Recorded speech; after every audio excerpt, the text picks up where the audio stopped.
آج یہ ہے کہ آپ نے, اللہ نے آپ کو جو آرڈر دیے تھے آپ وہ پورے سال پورے کرتے رہے ہیں, مگر ان میں دیوانگی کا اظہار نہیں ہے. اللہ کہتے ہیں کہ زندگی میں ایک دفعہ احرام باندھ کے آؤ, پراپر ڈریس پہننے کی اجازت نہیں ہے, اور دیوانوں کی طرح بیت اللہ کے گرد چکر لگاؤ, صفا مروہ میں دوڑو. حالانکہ کون سی بات ہے, دوڑنا تو کوئی عبادت نہیں کہلاتی نا. اللہ نے کہا دوڑو, بیت اللہ کے غلاف سے لپٹ کے, بیت اللہ کے دروازے سے اپنے رخسار کو رگڑ کے میرے سامنے رو, جیسے محبوب کسی سے لپٹ کے محبت کا اظہار کر رہا ہوتا ہے. میدان عرفات میں مٹی میں اپنی ناک کو رگڑو. تو یہ جو اللہ نے عبادت کا ایک خاص طریقہ رکھا ہے, یہ طریقہ صرف ان کو سمجھ میں آئے گا جو دیوانوں کی طرح اپنے رب سے محبت کرتے ہیں. جن کی طبیعت میں دیوانوں والی محبت نہیں ہے, وہ اس طریقے کو, اس طریقہ عبادت, یہ والا طریقہ ان کی سمجھ میں نہیں آئے گا. وہ کہیں گے یہ کیا ہے بھائی, ہم 3 پیس سوٹ ٹائی پہنا کرتے تھے, اللہ میاں نے بولا ایک دھوتی پہنو اوپر سے ایک چادر. یہ کیا ہے, وہاں جا کے کیا کر رہے ہیں, گھوم رہے ہیں, حجر اسود کو چوم رہے ہیں. کیا ایک پتھر ہی تو ہے بھائی, اس کو کیوں چوم رہے ہیں بھائی؟ بیت اللہ سے نسبت ہے اس کی, یہ اللہ کا گھر ہے. کیسے دیواروں سے لوگ رخساروں کو لگا رہے ہوتے ہیں وہاں. وہ شعر یاد آتا ہے, امر من الدیار دیار لیلا وقبل ذا الجدار وذا الجدار وما حب الدیار شغفن قلبی ولكن حب من سکن الدیار. جو مجنوں تھا نا, وہ لیلا کے گھر در و دیوار, اس زمانے میں محبوبائیں پردہ کیا کرتی تھیں, ٹھیک ہے نا, ڈیٹ ویٹ کا سسٹم ایجاد نہیں ہوا تھا, موبائل پہ ایزی لوڈ اور یہ سب مس کالیں وس کالیں چلتی نہیں تھی. کبوتر بازی ہوتی تھی, وہ کبوتر لے کے آیا, وہ کبوتر باز کہیں اور بھی چلا جاتا تھا, ٹھیک ہے نا. تو بڑی پرابلم تھی. تو یہ جو مجنون ہے نا, یہ لیلا کے عشق میں کیا کر رہا ہے, اس کی دیواروں کے گرد چکر لگا رہا ہے, اور بڑے سخت پہرے ہیں غیرت مند مردوں کے, وہ نکلنے نہیں دیتے. تو یہ چکر لگا رہا ہے اور پھر محبوبہ کی دیواروں کو چوم رہا ہے. پھر لوگوں سے کہتا ہے کہ بھائی امر من الدیار دیار لیلا وقبل ذا الجدار وذا الجدار. لوگوں میں لیلا کے در و دیوار کے گرد گھومتا ہوں, کبھی اس دیوار کو چومتا ہوں, کبھی اس دیوار کو. لوگوں اتنا پاگل نہیں ہوں کہ مجھے دیواروں سے محبت ہو گئی ہے. وما حب الدیار شغفن قلبی. تم مجھے دیکھ کر پہلے ہی مجنوں کے تانے مجھے مل رہے ہیں, لوگ دیوانہ کہہ رہے ہیں, پاگل کہہ رہے ہیں اللہ کی قسم اتنا پاگل نہیں ہو کہ دیواروں سے محبت ہو جائے. ولكن حب من سکن الدیار. ان دیواروں کی نسبت جس محبوب کی طرف ہے, اس محبوب کی محبت نے مجھے دیواروں کو چومنے پر مجبور کر دیا ہے. یہ رشتہ ختم ہو جائے. یہ دیواریں میری نظر میں 2 ٹکے کی نہیں ہیں. بیت اللہ کی دیواریں بھی سیمنٹ گارے کی بنی ہے میرے بھائی, اس کا غلاف بھی کپڑے کا غلاف ہے, وہ کوئی مریخ سے نہیں آیا ہوا.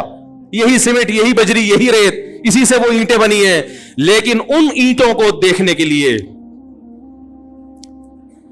اس غلاف کو چومنے کے لیے, اس غلاف کے گرد طواف کرنے کے لیے ہم 6-6 7-7 لاکھ روپے خرچ کر کے جاتے ہیں. اور لاکھوں کے مجمع میں جہاں پھسلنے کا بھی خطرہ ہو, جان کا بھی خطرہ ہو, اس بیت اللہ کے گرد گھومتے ہیں. اس کی وجہ بھی یہی ہے کہ ہمیں ان دیواروں سے محبت نہیں ہے. ان دیواروں کی نسبت کس کی طرف ہے, خالق کائنات. اس نے کہہ دیا کہ یہ کس کا گھر ہے, رہتا بھی نہیں ہے, وہ وہاں پہ رہتا بھی نہیں ہے, بنایا بھی انسانوں نے اس کو, لیکن رب نے کیا کہہ دیا, یہ گھر کس کا ہے, میرا. بس اتنی نسبت ہمارے لیے کافی ہے.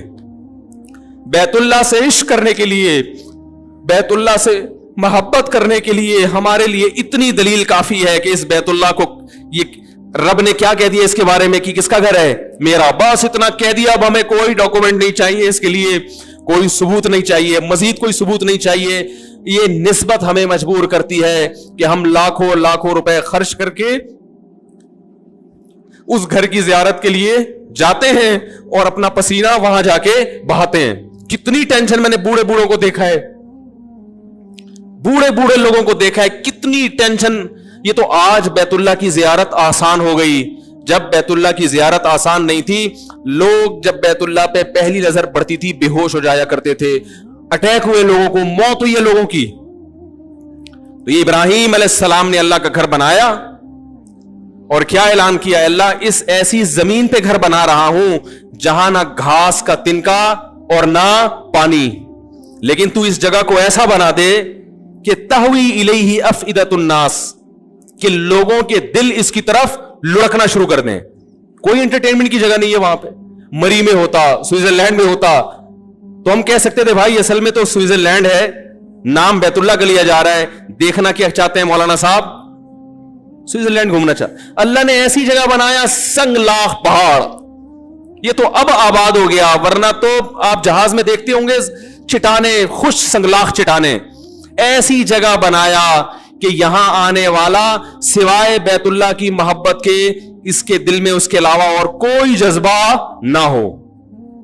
اور یہی وجہ ہے کہ آج وہاں جدہ پہ جو کچھ ہوتا ہے, جدہ ایئرپورٹ پہ سب جانتے ہیں, لوگ کیوں برداشت کرتے ہیں.